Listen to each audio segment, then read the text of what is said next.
I am with you always, even unto the end of the world. BD number 7681.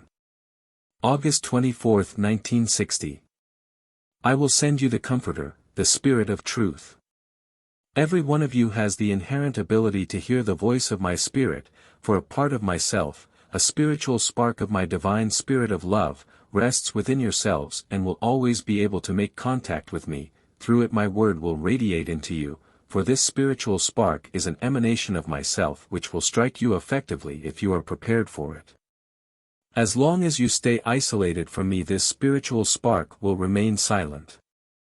If you unite with me, then the spiritual spark will be in contact with me too and can impart to you the light and strength which comes forth from me. It will be able to convey to you the pure truth from me, and by receiving this truth enable you to gain realization and thus step out of the darkness of night into the light of day. I myself promised you when I lived on earth that I would not leave you by yourselves anymore. That I will always be with you until the end of the world.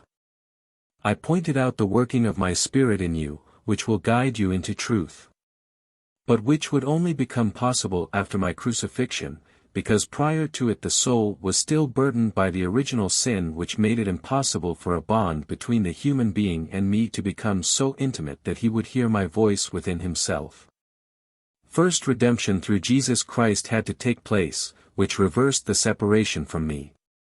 The human being had to completely consciously acknowledge me in Jesus Christ. Thus he deliberately had to have taken the path of return to me, which then also resulted in the emanations of my strength of love, which assured that he would hear my word if he wanted to, if he therefore consciously opened himself and thus activated the spiritual spark in him to unite itself with the eternal Father Spirit.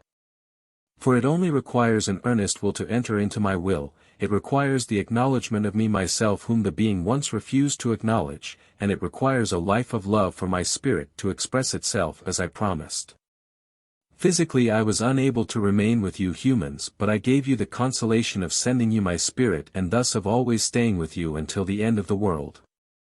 And this promise has to be taken seriously. You can always be and remain aware of my presence. You need only have the will for me to be present with you and to establish a bond with me in thought, in prayer, or in kind-hearted activity.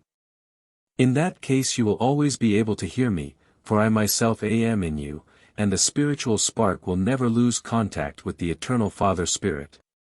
It is merely unable to express itself if the human being is not receptive of his own free will, if he does not carefully listen in order to hear what my Spirit imparts to him through the spiritual spark. And thus it is always up to the human being himself to ignite the spark in him, to provide it with the opportunity of expressing itself by appealing to me myself such that I might be present with him and teach him and guide him into truth according to my promise.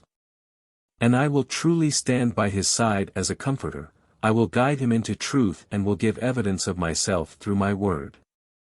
I will be with him always, even unto the end of the world. Amen.